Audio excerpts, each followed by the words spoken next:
Hi ಎಲ್ರಿಗೂ ನಮಸ್ಕಾರ. Welcome back to my YouTube channel. ಎಲ್ಲರೂ ಚೆನ್ನಾಗಿದ್ದೀರಾ ಅನ್ಕೊಂಡಿದೀನಿ.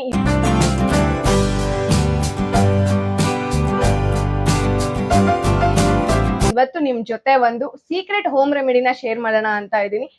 ಸೊ ಅದಕ್ಕಿಂತ ಮುಂಚೆ ಇನ್ನು ನನ್ನ ಚಾನಲ್ಗೆ ಯಾರು ಸಬ್ಸ್ಕ್ರೈಬ್ ಮಾಡ್ಕೊಂಡಿಲ್ಲ ಪ್ಲೀಸ್ ಹೋಗಿ ಸಬ್ಸ್ಕ್ರೈಬ್ ಮಾಡ್ಕೊಳ್ಳಿ. ಹಾಗೆ ಈ ವಿಡಿಯೋನ ಕೊನೆ ತನಕನೂ ಮಿಸ್ ಮಾಡ್ದೇನೆ ಸ್ಕಿಪ್ ಮಾಡ್ದೇನೆ ನೋಡಿ.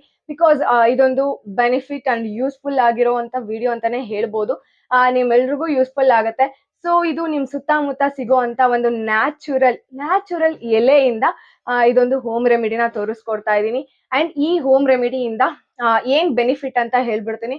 ಏನ್ ಬೆನಿಫಿಟ್ ಅಂತ ಅಂದ್ರೆ ನಿಮ್ ಮಕ್ಳಿಗೆ ಬುದ್ಧಿ ಚುರುಕಾಗತ್ತೆ ಅಂಡ್ ಡಯಾಬಿಟಿಸ್ ಪೇಷಂಟ್ಗೆ ತುಂಬಾ ಒಳ್ಳೇದು. ಅಂಡ್ ಇನ್ನೊಂದು ಬ್ಲಡ್ ಪ್ರೆಷರ್ ನ ರೆಡ್ಯೂಸ್ ಮಾಡುತ್ತೆ ಅಂಡ್ ಇಮ್ಯುನಿಟಿ ಬೂಸ್ಟ್ ಅಂತಾನೆ ಹೇಳ್ಬೋದು.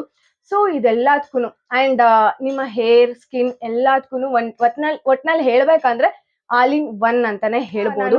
ಅದ್ ಏನ್ ಎಲೆ ಅಂತ ಶೇರ್ ಮಾಡ್ತೀನಿ, ವಿಡಿಯೋದಲ್ಲಿ ಬರುತ್ತೆ. ಅಂಡ್ ಇದು ನಾನು ಊರ್ಗ್ ಹೋದಾಗ ಎಲೆನ ಕಿತ್ಕೊ ಬಂದಿರೋದು. ಸೊ ಇದು ಏನ್ ಎಲೆ ಅಂದ್ರೆ ಬ್ರಾಹ್ಮಿ ಲೀವ್ಸ್ ಅಂತ ಇವಾಗ ಸ್ಕ್ರೀನ್ ಮೇಲೆ ಬರ್ತಿದ್ಯಲ್ಲ ಅದು. ಆ ಕನ್ನಡದಲ್ಲಿ ಹೇಳ್ಬೇಕಂದ್ರೆ ಒಂದಲ್ಗ ಸೊಪ್ಪು ಅಂತ ಹೇಳ್ತಾರೆ. ಇದು ಒಂದು ಹಾರ್ಟ್ ಶೇಪ್ ಅಲ್ಲಿ ಇರುತ್ತೆ. ಓಕೆನಾ, ಹಳ್ಳಿಗಳ ಸೈಡು ನೀವೆಲ್ಲಾದ್ರೂ ಹೋದ್ರು ಗದ್ದೆ ಬದಿನಲ್ಲಿ ಈ ಎಲೆ ಸಿಗುತ್ತೆ.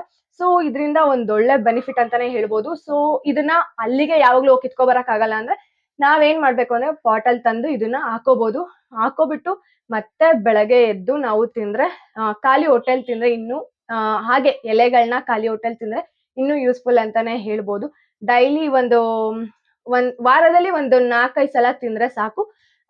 ನಮ್ಗೆ ಹಾಗೆ ಖಾಲಿ ಹೊಟ್ಟೆಲಿ ಒಂದೊಳ್ಳೆ ಬೆನಿಫಿಟ್ ಅಂತಾನೆ ಹೇಳ್ಬೋದು. ಹಾಗೆ ಇದನ್ನ ಏನಂದ್ರೆ ನಿಮ್ ಮಕ್ಳಿಗೆ ಈಗ್ಲಿಂದಾನೇ ಕೊಡಕ್ ಸ್ಟಾರ್ಟ್ ಮಾಡಿ. ಅಂಡ್ ಇದರಿಂದ ತುಂಬಾ ಬೆನಿಫಿಟ್ ಇದೆ ಅಂಡ್ ಅವ್ರ ಬುದ್ಧಿ ಕೂಡ ಚುರುಕಾಗುತ್ತೆ. ನಮ್ಮಮ್ಮನೂ ಇದನ್ನ ಮಾಡಿದ್ದಾರೆ, ನಮ್ಮಮ್ಮನೂ ಇದನ್ನ ಮಾಡ್ತಾ ಇದ್ರು. ನನ್ಗಂತೂ ಫಸ್ಟ್ ಏನಂದ್ರೆ ಮರ್ವಿನ ಶಕ್ತಿ ಕಮ್ಮಿನೇನೆ. ಸೊ ಹಾಗಾಗಿ ಇವಾಗ್ಲಿಂದಾನೇ ನಿಮ್ ಮಕ್ಳುಗಳು ಕೊಟ್ರೆ ಅವ್ರ ಬುದ್ಧಿ ಶಕ್ತಿನೂ ಇಂಪ್ರೂವ್ ಆಗುತ್ತೆ ಅಂಡ್ ಅವ್ರು ಓದಿದೆಲ್ಲ ಮರೆಯಲ್ಲ, ಮತ್ತೆ ಎಲ್ಲಾನು ನೆನ್ಪಿರತ್ತೆ. ಓಕೆನಾ, ಇವಾಗ ಅದನ್ನ ತೋರಿಸ್ತೀನಿ ಹೇಗ್ ಮಾಡ್ಕೊಂಡಿದೀನಿ ಅಂತ. ನಾನೇನ್ ಮಾಡ್ದೆ ಅಂದ್ರೆ ಊರಿಂದ ತಗೋ ಬಂದಿದ್ದಲ್ವಾ, ಸೊ ಅಲ್ಲೇ ನಾನು ಅದನ್ನ ಸೋಸಿ ಸಪ್ರೇಟ್ ಆಗಿ ಅದನ್ನ ಸೋಸ್ಕೋಬೇಕು. ಎಲೆನೆ ತಕ್ಕೋಬೇಕು. ಎಲೆ ಎಲ್ಲ ತೆಗ್ದಿಟ್ಬಿಟ್ಟು ಚೆನ್ನಾಗೆ ಸೋಸ್ಕೊಂಡು ನೆಕ್ಸ್ಟ್ ವಾಶ್ ಮಾಡಿ 1-2 ದಿನ ಚೆನ್ನಾಗಿ ಬಿಸಿಲಲ್ಲಿ ಒಣಗಿಸ್ಬಿಟ್ರೆ ಸಾಕು. ಇವಾಗ ತೋರಿಸ್ತೀನಿ ನಾನು ಹೇಗೆ ಅದನ್ನ ಒಣಗಿಸ್ಬಿಟ್ಟು ಇಟ್ಕೊಂಡಿದೀನಿ ಅಂತ. ಬನ್ನಿ. ಇವಾಗ ಇದೇ ಎಲೆ, ಇವಾಗ ಇದನ್ನ ಚೆನ್ನಾಗೆ ಒಣಗಿಸ್ಬಿಟ್ಟು ತಗೊಂಡಿದೀನಿ. ನಾನೊಂದು 2 ದಿನ ಚೆನ್ನಾಗಿ ಬಿಸಿಲಲ್ಲಿ ಒಣಗಿಸ್ಕೊಂಡಿರೋದು. ಈ ತರ ಪುಡಿ ಆಗ್ಬೇಕು ಇಲ್ಲೇನೆ, ಆಯ್ತಾ? ಈ ತರ ಎಲ್ಲ ಆದ್ಮೇಲೆ ಇವಾಗ ಏನ್ ಮಾಡ್ಬೇಕು, ನೆಕ್ಸ್ಟ್ ಪ್ರೊಸೀಜರ್ ಏನಿದೆ ಅನ್ನೋದನ್ನ ಇವಾಗ ನಾನು ತೋರಿಸ್ಕೊಡ್ತೇನೆ. ಎಲೆನ ಇವಾಗ ನಾವು ಪುಡಿ ಮಾಡ್ಕೋಬೇಕಾಗತ್ತೆ. ಎಲ್ಲ ಹಾಕೊಂಡಿದೀನಿ. ಇವಾಗ ನಾನು ಇದನ್ನ ಚೆನ್ನಾಗಿ ಪುಡಿ ಮಾಡ್ಕೊಳ್ತೀನಿ.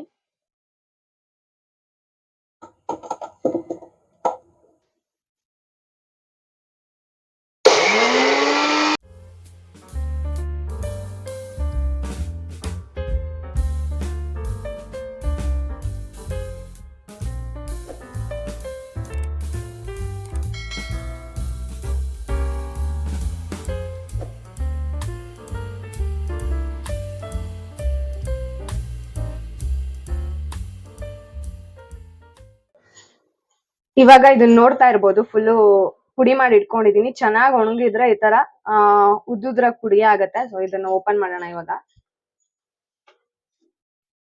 ಗ್ರೀನ್ ಆಗಿದೆ ಅಲ್ಲ, ಈ ತರ ಇರ್ಬೇಕು. ಅಂಡ್ ಅಷ್ಟೊಂದ್ ಎಲೆ ಇತ್ತು. ಸೊ ಎಲ್ಲಾ ರುಬ್ಬಾದ್ಮೇಲೆ ಅಂದ್ರೆ ಪುಡಿ ಮಾಡ್ಕೊಂಡಾದ್ಮೇಲೆ ಇವಾಗ ಇಷ್ಟ ಆಗಿದೆ. ಇದನ್ನ ನೆಕ್ಸ್ಟ್ ಏನ್ ಮಾಡ್ಬೇಕಂತ ತೋರಿಸ್ಕೊಡ್ತೀನಿ.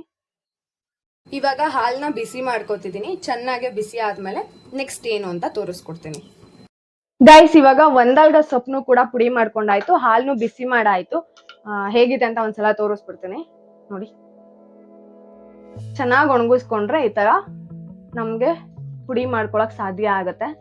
ಸೊ ಈ ತರ ಹೆವಿ ಘಾಟ್ ಬರುತ್ತೆ ಅದ್ರದ್ದು, ಪುಡಿ ಆಗಿರತ್ತಲ್ಲ, ಸೊ ಅದಕ್ಕೇನೆ. ಅಂಡ್ ಇವಾಗ ಹಾಲ್ ಕೂಡ ಇದೆ. ಇದಕ್ಕೆ ನಾವೇನ್ ಮಾಡ್ಬೇಕಂದ್ರೆ ಕ್ವಾಂಟಿಟಿ ಮೇಲೆ ಡಿಪೆಂಡ್ ಆಗುತ್ತೆ. ನಾನಿವಾಗ ಇಷ್ಟು ಹಾಲ್ಗೆ ಒಂದು ಅರ್ಧ ಲೋಟ ಹಾಲ್ಗೆ ಇಷ್ಟು ಪುಡಿನ ಸೇರಿಸ್ಕೊಡ್ತಿದ್ದೀನಿ. ಅರ್ಧ ಸ್ಪೂನ್ ಅಷ್ಟು ನಾನು ಹಾಕೋತಿದ್ದೀನಿ.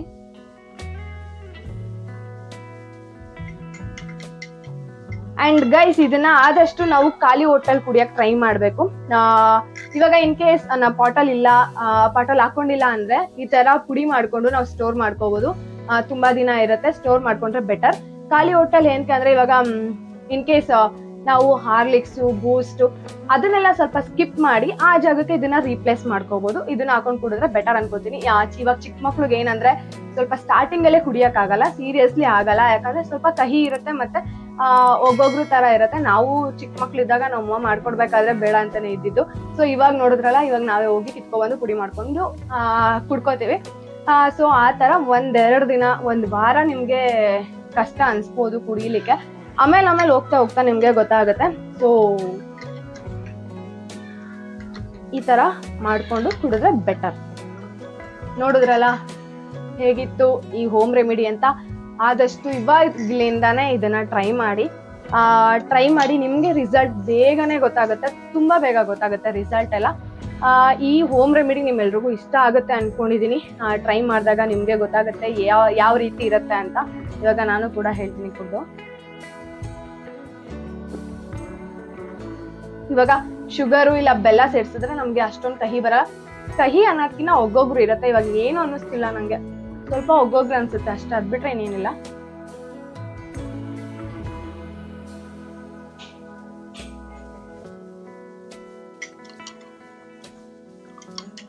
ನಾನೊಂದ್ ಸ್ವಲ್ಪ ಕ್ವಾಂಟಿಟಿ ಜಾಸ್ತಿನೇ ಆಗ್ತೆ ಅನ್ಸುತ್ತೆ ಪುಡಿದು. ಸೊ ಇಷ್ಟೇ.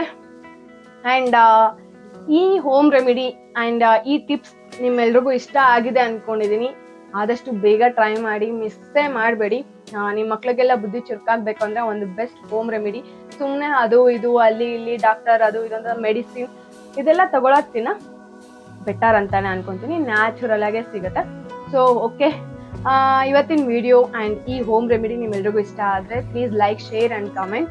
ಇನ್ನೂ ನನ್ನ ಚಾನಲ್ಗೆ ಯಾರು ಸಬ್ಸ್ಕ್ರೈಬ್ ಮಾಡ್ಕೊಂಡಿಲ್ಲ ಪ್ಲೀಸ್ ಹೋಗಿ ಸಬ್ಸ್ಕ್ರೈಬ್ ಮಾಡ್ಕೊಳ್ಳಿ. ಆ್ಯಂಡ್ ಇದರಿಂದ ಇನ್ನೂ ಏನೇನು ಬೆನಿಫಿಟ್ ಇದೆ ಅಂತ ನೀವು ಕೂಡ ಕಮೆಂಟ್ ಮಾಡಿ ಹೇಳಿ, ನನಗೂ ಕೂಡ ಗೊತ್ತಾಗುತ್ತೆ. ಆ್ಯಂಡ್ ಇವತ್ತಿನ ವಿಡಿಯೋನ ಇಲ್ಲಿಗೆ ಎಂಡ್ ಮಾಡ್ತಿದ್ದೀನಿ. ನೆಕ್ಸ್ಟ್ ವಿಡಿಯೋದಲ್ಲಿ ಸಿಗ್ತೀನಿ. ಬಾಯ್ ಬಾಯ್, ಟೇಕ್ ಕೇರ್.